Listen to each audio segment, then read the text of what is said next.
Welcome to the Real Life Buyer podcast. In this podcast, you will hear interviews with business owners, entrepreneurs, thought leaders, authors, and technical specialists in their field. These professionals will hasten your development, accelerate your career, and broaden your business know-how. Now, introducing your host, Dave Barr, interviewing with a purchasing twist.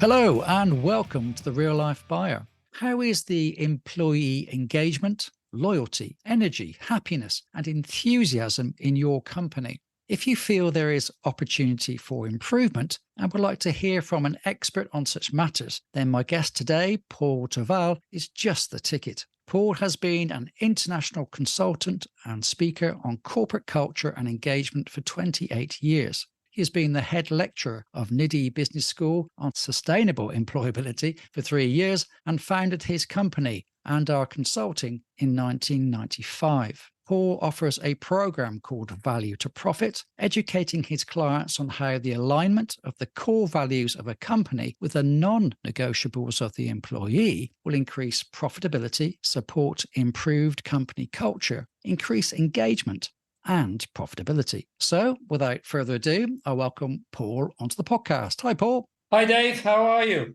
Very well, thank you. Not too bad at all. So, rather intrigued, you've had obviously a long and glorious career in this area. Perhaps you could share with the audience some of the stories behind how you got to where you are today. Yeah, let's do so. It's a long time ago that I started working. It was in 1982, so more than 40 years ago. And I started as a business lawyer. I studied labor law and social security law in Amsterdam. In that period, you were happy if you got a job, because out of 10, only 2 or 3 lawyers found a job. So I was one of the lucky. I didn't know that I got that job, and my boss then said, Paul, but we hired you already. And I was still thinking that I should work harder to get a job. And that's what I still love to do. I love to work hard to see how I can improve.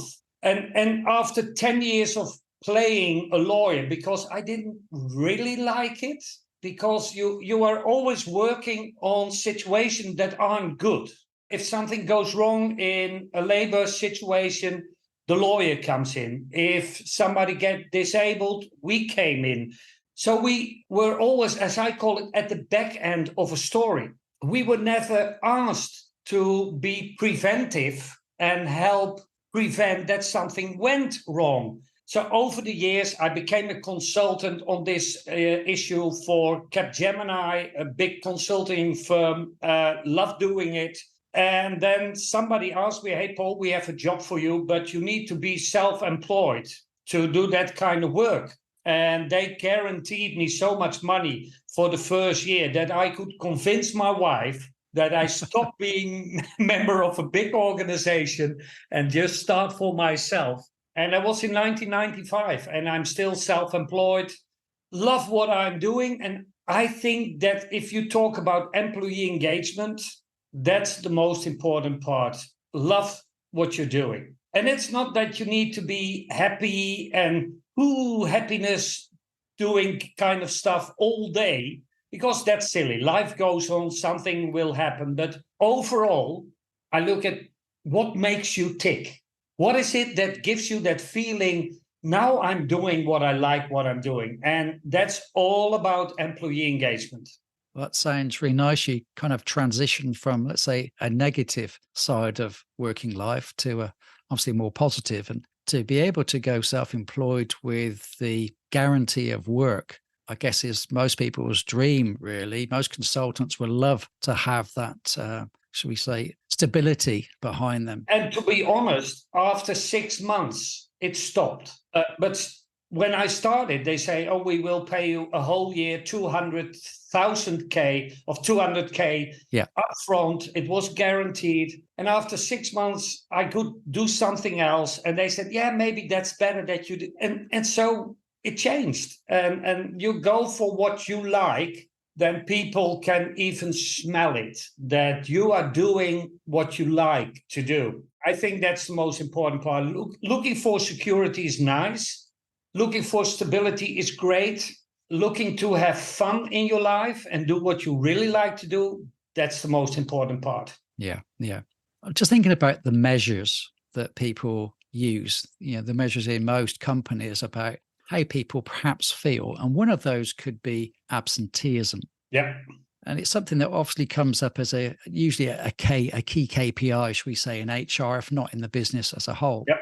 So just thinking, if that is a measure, as absenteeism is a measure of how happy they are, could you share with us some of the perhaps strategies that you use to address employee disengagement so they can create satisfaction and get those numbers, those negative absenteeism numbers up to a point where, let's say, what is a good number? Is 99% people on time every day great? Or what would be a reasonably good measure? Well, I think being on time is not a key to success and to happiness. I think if somebody turns in every day 15, 20 minutes late, you need to have a good conversation because they don't love their job. That's the whole point. If they don't love it and you are not addressing it as a leader, they will flow into presenteeism and later on into absenteeism. So I think 70% of sick leave can be avoided by leadership. So we need to be honest. If we look at the percentages, 2.5 point sick leave, that's normal. You can get the flu, you can get an accident, you can get cancer, whatever. If you look overall in the business, and I'm doing this for 20 years, 2.5 to 3% with COVID, it was a little bit higher. You can't avoid it. So accept that percentage. And in healthcare and education, it's a little bit higher because people are very motivated, very in power of their own authority. And sometimes it goes wrong and they have a burnout. So I get that kind of stuff. But let's say 3%, that's normal. If like now in the Netherlands, it's up to 7, 8% or 9% in healthcare, then there is an issue. There isn't an issue with the individual who calls in sick. There is a cultural problem in the organization.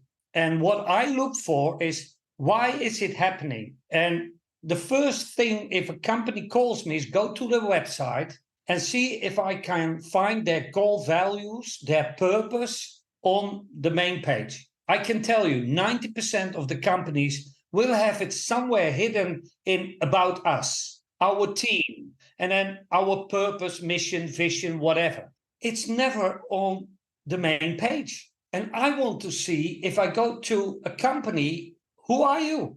What is your why? And it's not that high purpose in life that you be blah, blah, blah. No, it's just plain why you do what you do as a company.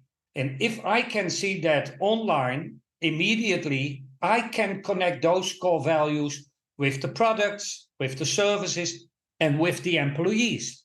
And employees should do the same. If you want to work for a company, go and find out what their core values are and know your own core values. And that's why I love to call them non-negotiable. Sam Silverstein, a US friend of mine, is using that story for many years. And he always said, if you know your non-negotiable, you can't negotiate about it. So that's you. And as a company, especially family companies, they have non-negotiables. That's who they are. That's why they started. Grandpa, grandma started it many years ago. That's who they are. You can see it, you can feel it. It's in their approach, it's in their customer service. It's all there. A lot of companies have stockholders and then a CEO and a C-suite, and then it's not manifest what the core values or the non-negotiables are anymore.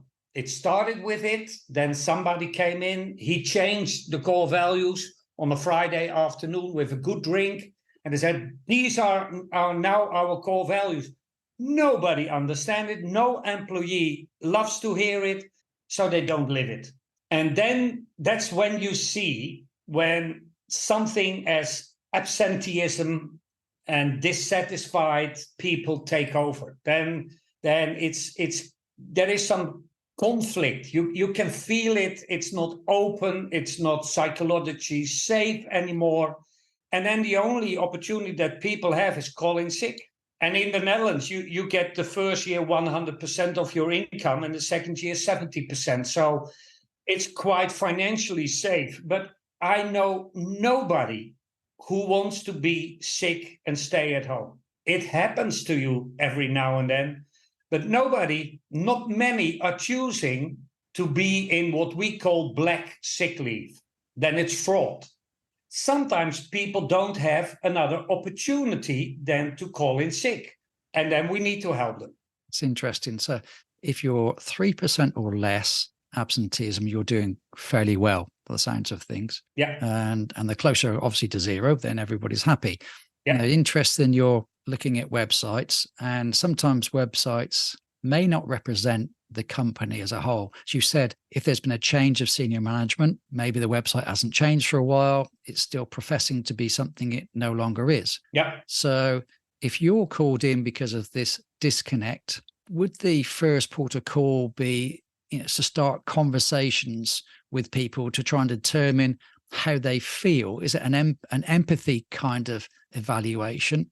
Yeah. We start with what we call DNA profiling. We want to know what the DNA of that company is. And of course, we talk with the highest level, and we call it in Germany and the Netherlands the backyard, because it's not on top anymore. It should be horizontal, because they are supporting the employees, the professionals who are doing the work. We talk with them and say, what are your core values? And I can tell you, most of the time, it's, why are you asking? I say, well, then I know who you are and why you are what you're doing. If you can't tell me what your non-negotiables, your core values are, how can your employees and your customers and the family understand what's going on? So what is your tick? What do you want to be? What do you want to show the world? They need to tell me. Then I look into their communication. And that's first internal communication, then external communication. We look, how are you communicating your values? Simon Sinek is not new with his why, and that because Aristotle was talking about it, and I think Confucius will have spoken about it as well, because it's old. It's not something new. It's, why do you do what you do? And if I can understand it from the management team, that the employees can understand it as well. And through them, the customer will understand it. And that's what we like to see, that the professionals can sell to the customers from their belief. This is us. This is how we do things over here. And then show it. And if people understand it and love it, they will buy more. I'm thinking of instances where people have a higher absenteeism rate than perhaps they would be comfortable with. Yeah. And quite often management as a process would have back to work meetings. Now, during those meetings, do you see, again, a disconnect between how the company tackles people who appear to be absent for more than they would expect? Is it that they're looking for black and white measures as opposed to really trying to understand the individual, how they feel, how they feel about themselves, how they feel about they fit in the organization, how they feel, as you say, whether their personal beliefs are in conflict with the company's beliefs. Yeah. What do you quite often see when this problem is arising? Well, like you say, we have often some sort of protocol, back to work programs, and it's for everybody the same. And I don't like it, and it's not working, because some person will have cancer and he will be not able to work 2 or 3 months, a week, a month, and then he can work 2 weeks. And then other people, like females who are getting a little bit older, get different kind of problems that can't be solved by a way that men want to protocol their coming back to work. So what I give them is an individual approach. So somebody who's connected to the company doctor and who can ask medical questions will call them and say, how can I help you? And you hear something different. When I say, what's wrong with you? Then it's negative. If I say, how can I help you? Then people will tell their story to that person. And he will say, I'm going to support you. We're going to facilitate you in coming back. Because it's the employee who owns his own employability. I can make you employable. That's your own responsibility. I can support you. And every person, and we know it's 5 to 8 different approaches, but so we can organize it. But for the individual, it sounds and feels like I'm going to help you as an individual. And I can tell you, helping them, supporting them is cheaper than keeping them in sick leave. Every day, if you are a professional, you can't work, it costs the company 400 euros. That's about £350, $380. So it costs a lot of money. A good coach, a budget coach, or somebody who can take care of medical situations at home will cost them 1,200 euros. That's 4 days. So if those people return quick because they are being facilitated, it will cost you less. And the second by-effect is that people will become more engaged because you're supporting them, not telling them, come back to work and come in immediately 40 hours a week. No, we are telling you, how can I support you? What do you need? And then help people to make their own decisions. And I see for a lot of company doctors, that's quite difficult to do because they were trained to work in protocols. And now you need to look at the individual.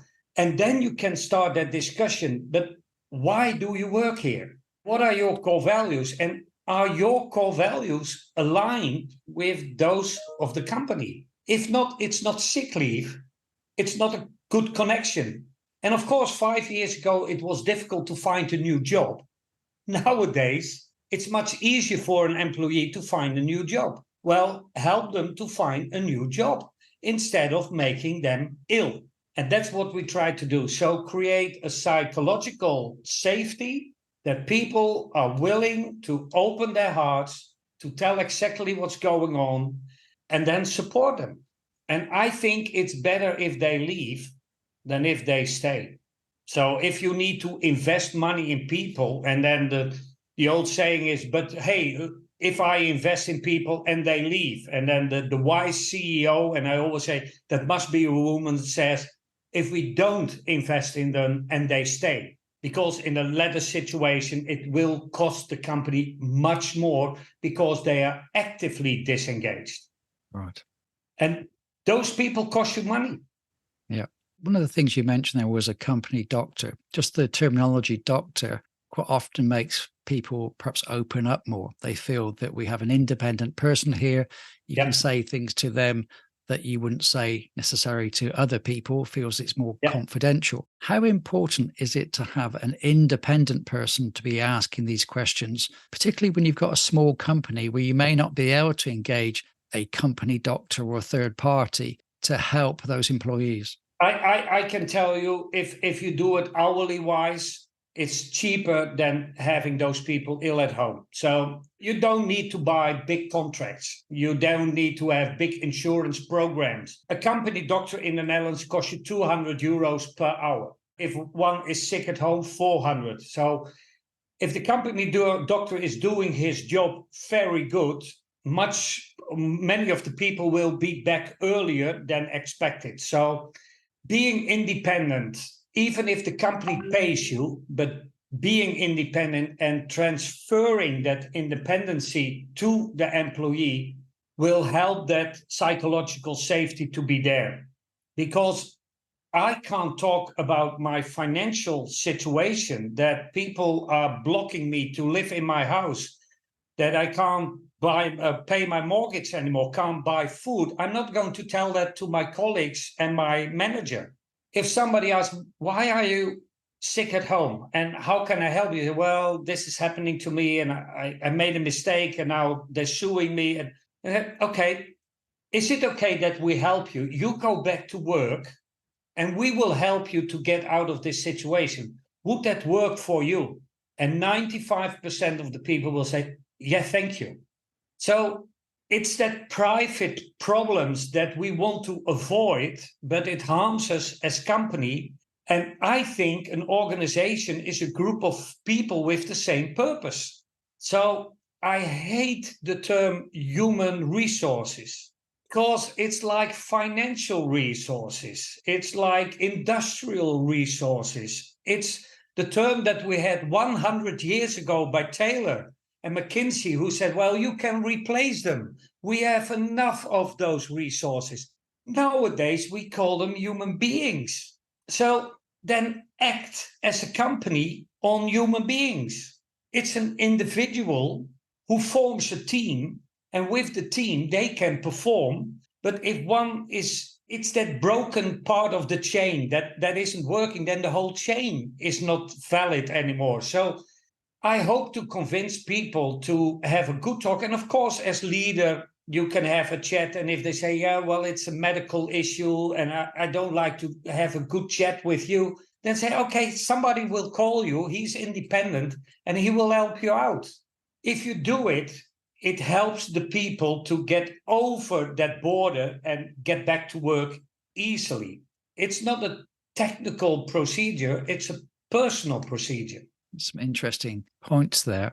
One of the things when we spoke before, I think we mentioned the Gallup Engagement Index, and there's some pretty scary statistics there. Yeah. We're referring to how many people feel disengaged with their workplace. And from what you're saying here and this conversation, it's frightening how many people that are unhappy. Yeah. Now, some people will obviously try and discredit the statistics. Can you help us talk through the context of this statistic and perhaps dive deeper into the reasons why people are feeling so unhappy with their work?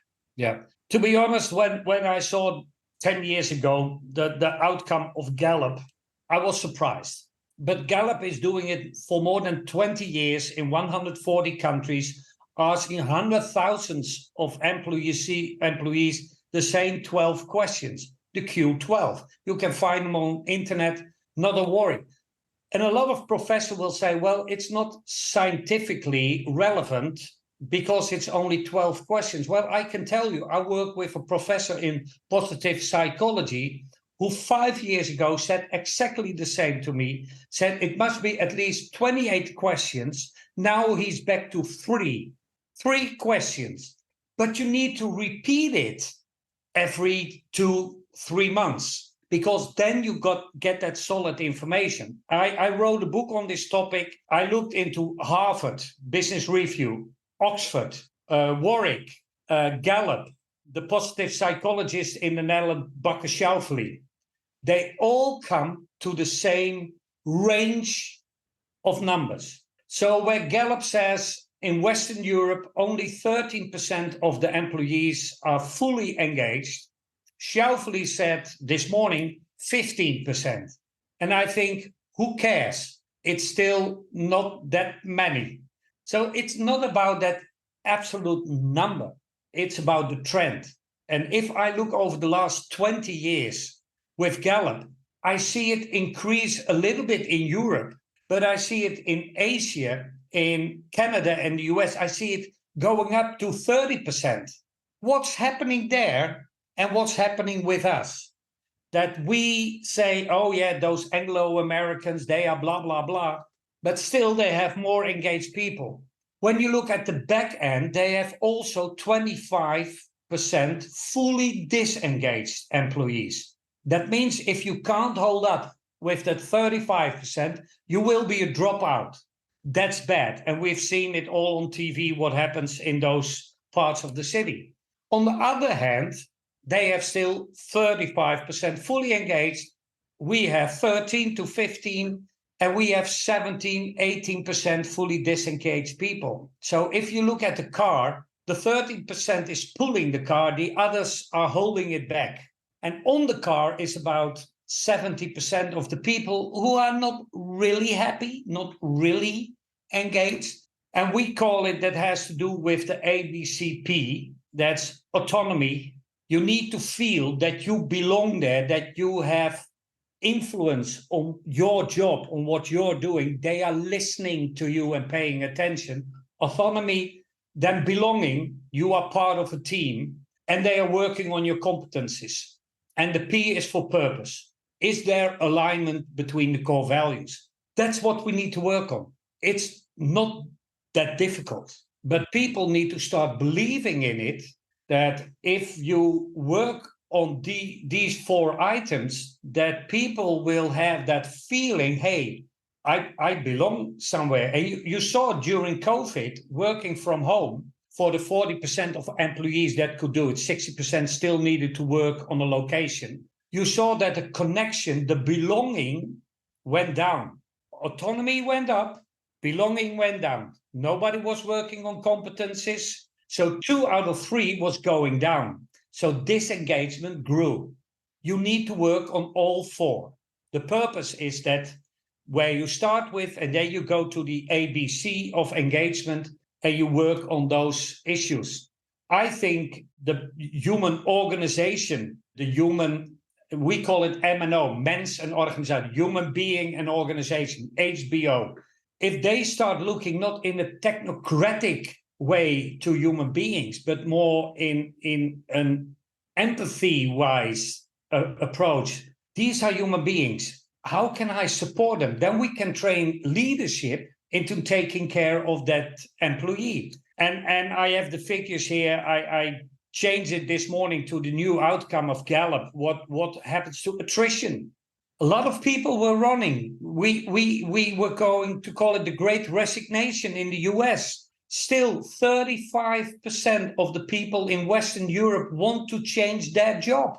35. Normal is 7 to 8%. Because every person that's leaving costs you a year income. So sick leave costs you a lot of money. Leaving, attrition, costs you a lot of money as well. If you work more on that ABC, attrition will go down with 43%. That's a lot. On 35%, it will reduce easily to a normal 15%. That's what you want. So sick leave goes down with 80%. Well-being goes up with 60%. Productivity goes up with 20%. Sales go up with 20%. Customer loyalty with 10%. And the number of mistakes go down with 60%.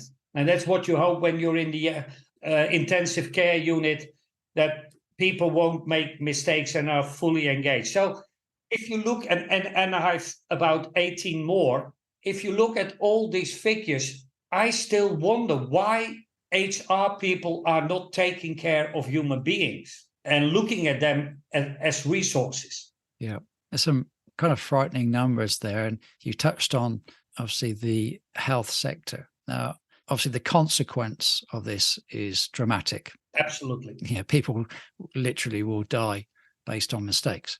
Yeah. Now, I'm interested in looking at the numbers, if I could, in 2 ways. One, you could look at people and the positions they're in. So you could look at senior management, middle management. You can look at blue collar workers, often referred to, and office workers. That's one way to look at how are those numbers sliced and diced in that way. And the other is by sector. We talked about, obviously health has been one of those sectors. Have you got anything that can help us to understand, is this 15%, for example, generic across all levels at first? And is it generic across all different types of industry and sector or not? Well, if you look at the figures of Gallup, they can explain a little bit what's happening in sectors. And of course, what we see, engagement is higher in healthcare and education, but burnouts are higher as well. So if you are fully engaged and people are putting pressure on you, like what happened during COVID, you need to work harder, more hours, more under pressure, then you can go from fully engaged slowly down to burnout. And that's what happened. That's why healthcare is still on a higher level of sick leave than ever before. So I'm never blaming individuals because that's too easy. And I see a lot of management doing it. Hey, you should work harder. Leaders look at the team and look at how they can support the team, because then the B of belonging comes in. And if we give them authority and autonomy and we give them belonging, the team will work better and support one another. And that's the most safest what we can do. So leadership is not on top of the team, is standing next to them, facilitating them, supporting them. It's a different approach. It's not you're the boss because you know best. No, you are the big fan, the big supporter, you are the facilitator of that team. The team is doing the work. If you create that atmosphere, then even in healthcare, you will see that sick leave goes down. I see examples here in the Netherlands of 3% in healthcare, in hospitals. On the other hand, I see 15% in the neighboring hospital. Well, I want to find out what's wrong. And I think I know the answers. Oh, that's intriguing. Well, yeah, I of course, I check this because otherwise you're just talking in the blue. No, I looked at several healthcare organizations. And like I said, I start with the core values. A hospital has core values as well in their organization. Many who had a religious start still have those family and religious core values stated on their website. It's why people start to work there, because they believe that they belong there. During the last 20, 30 years, with more private hospitalization, that kind of stuff, we saw that it changed. And people love working with patients, but not working within the organization. So if something happens in that one-on-one situation, then disengagement starts. So they are not part of that team. And the hospitals and the healthcare organizations where you see that it's a great team effort going on, then sick leave is low. It can be 5%, but still that's low. Normally it's now 10% in the Netherlands. So if you can halve it, you will save millions of money. You can invest a lot of that money in people and better care. People will love to work for you. I know hospitals where people are waiting in line to start working there. And you and I know hospitals and healthcare organizations where they have a shortage of people. Well, try to find out why they aren't coming. Don't blame the outside world. Start looking on the inside. Why are you there? What is your core value? What is the alignment? So I start with asking questions to those organizations. And if the CEO, the C-suite, the board doesn't like my story, I'm not going to work there. I will lose money, but I'm not going to work because I can't make it a success. I need that complete involvement of all the management teams that say, okay, we believe in it. We are going to support our employees instead of we are going to manage our employees. And that's the big difference. Yeah. Now, you mentioned attrition, and some people could think that just because somebody has been in an organization, let's say for 25 years, that must be better than an organization where the turnover is perhaps every 3 to 5 years, perhaps. So I'm going to challenge that a bit, because when I deal with quite often companies such as those in the US, I see it's almost a cultural expectation, if not a generational factor here, where people tend to leave their next role after 3 to 5 years. It's almost like a standard, an expectation, a prerequisite. But from the generation I'm in a UK company, it's not unusual to see 25 years service. So can you try and help us to understand what's going on here? Is it cultural? Is it generational? Or what is the factors that's happening here? I think it's a combination. First of all, generations are different. If you look at the baby boomers, they had to create a new world. After 2 world wars, there was so much doing. They only worked to get a living. Then Generation X came. We had to fight hard. Like I said, I'm an Xer, and I came in the market and 8 people were unemployed and 2 people had a job. And that was life. Then we created new generation, and that sometimes Generation Y and Z think that they created this world. No, they're standing on our shoulders. We are that backbone that created that economy, that well-being, that welfare that people can stand on. And we were used to work 25, 30 years. I was a little bit different. I changed after the 7 years, then after 5 years, then after 4 years, self-employed. So I think I was that exponent already of Generation Y who said, well, what's in it for me? But you can only say what's in it for me if you are standing on the shoulders of people who build that basic on which they can make that decision. So we all need those generations, but Y and Z are really different because they are born in a situation where they could get everything. It's now changing again, but in 2000, 2010, it was all there. They could, if they did university, they could go for a year on leave and just travel around the world. And who was paying daddy? Because daddy was working 25 years in the same company, earning that money. Is that wrong? No, of course not. They got that opportunity. Now they need to see, well, is it culturally accepted to leave after 3 or 5 years? Or do I have an obligation, not only for myself, but for the company as well? So I think there are cultures, especially America, where 3 to 5 years is normal. But Japan is still 30, 40 years. Japan has a lot of high engagement, a lot of suicides as well, but high engagement. And they work for companies for 25, 30 years. So that's the cultural part. You can't say, oh, it's all the same in the whole world, because Costa Rica is a very poor country. If they have a job, they are lucky. Engagement is there more than 40%. Why? It's all about the family. So for them, the backbone is family. They get their energy out of the family, and from there they start working. Even if it's hard, it's difficult for them. So it's a combination of generations. I think we spoiled, in a good way, a lot of our kids. Do I envy them? No, because they will have hard times coming. We all have, so prepare them for it, but let them make their own decisions. That's why my slogan is make your choice. You should make your own choice. And if you want to travel, my daughter-in-law is going for 6 months to Australia. So she quit her job. And you and I think, quitting a job when you have one, that's unacceptable. It's a new generation. And she's convinced that if she gets back, that she will have a job within 2 or 3 months. And I hope it for her, that she had that experience, that she can enjoy it.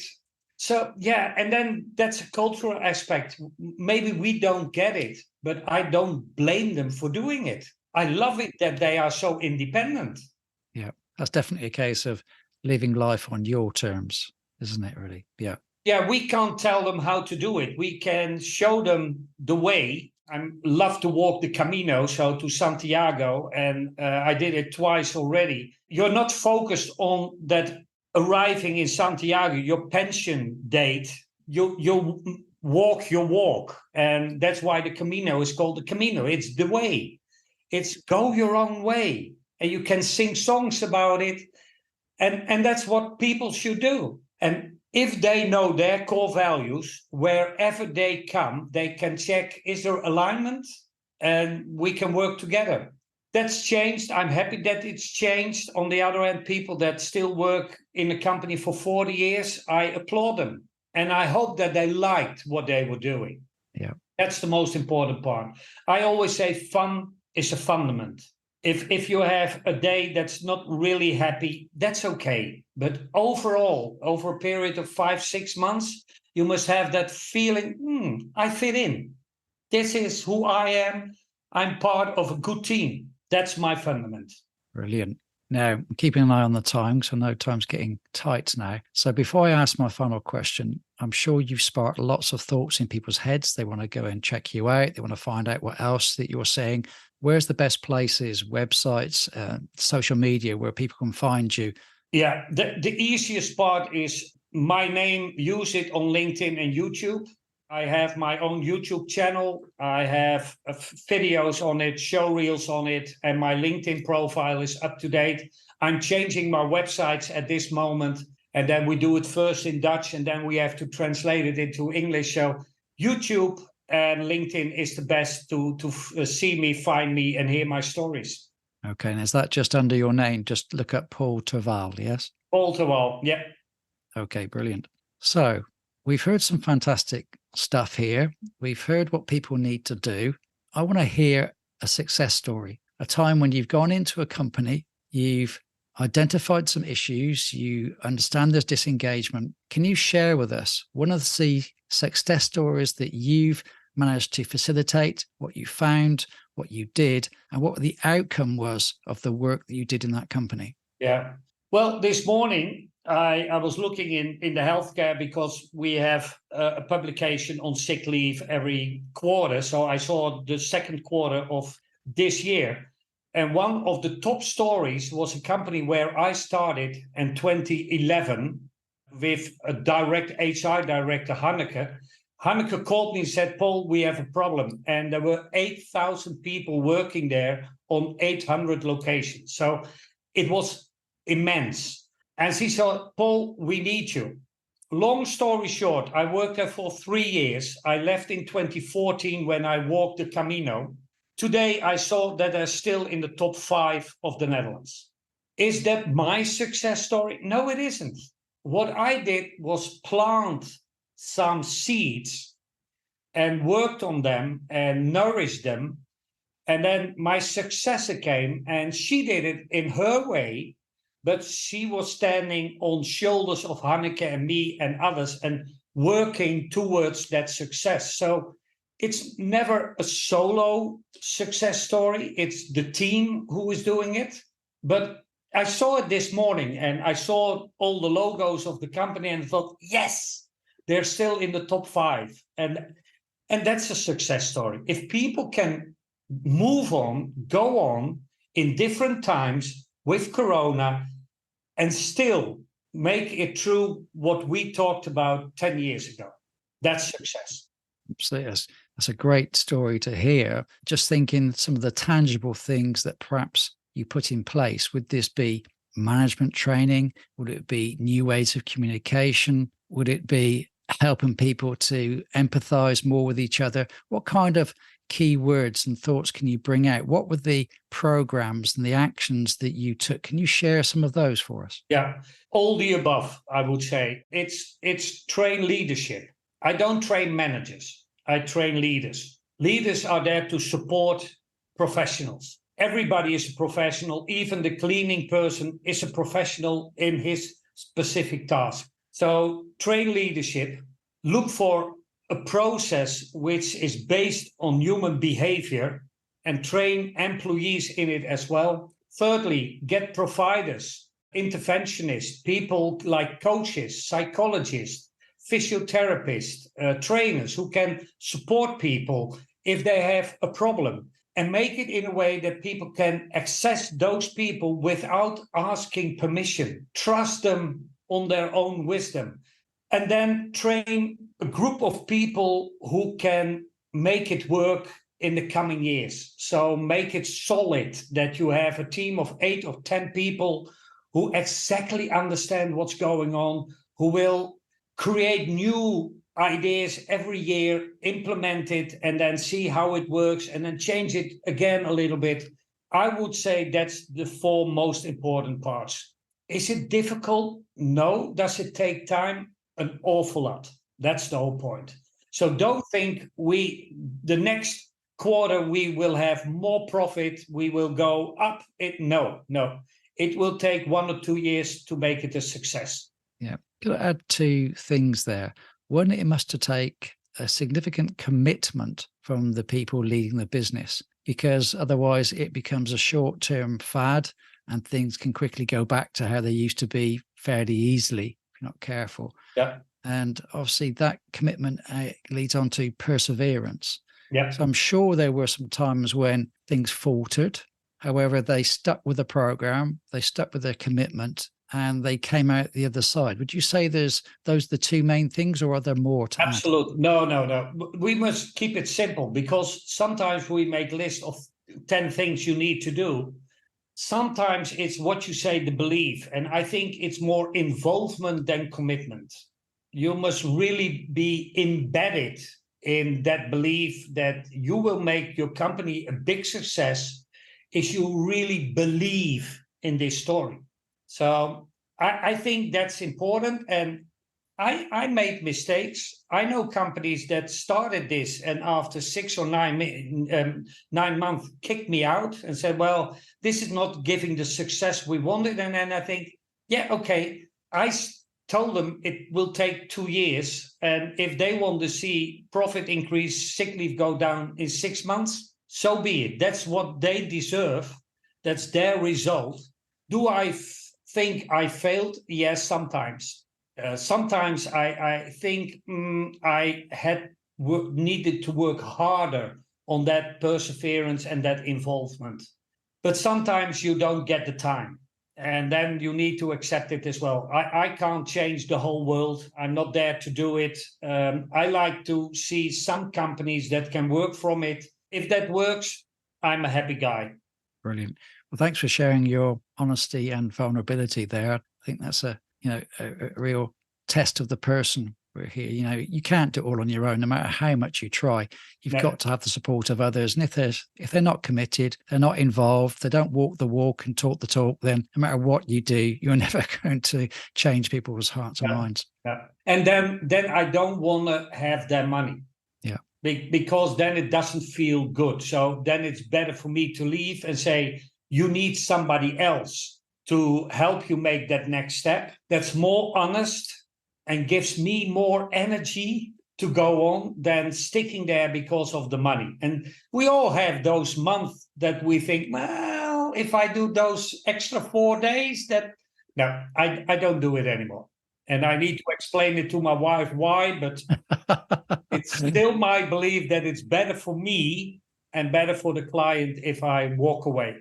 Right. Well, thanks very much for sharing what you've shared today. Are there any other areas? Are there any books that we should go and look at that will help us on this journey? Oh, I would say if you speak Dutch, go to my book Profitability, but it's not translated yet into English. But if you go online and see the books of Sam Silverstein about non-negotiables, he has an amazing book. I use his theory and his stories, so there will be enough books on core values. Thanks very much, Paul. Thanks for sharing, and it's been a wonderful podcast. Thank you very much, Dave. So there's another Real Life Buyer podcast. I do hope you enjoyed it and it's given you some ideas and inspiration for greater action and achievement. If you are a purchasing or a supply chain professional, business owner or director, come and join my Facebook group, the Purchasing and Supply Chain Community Hub, a safe place to engage with like-minded, friendly people. See you soon. Bye.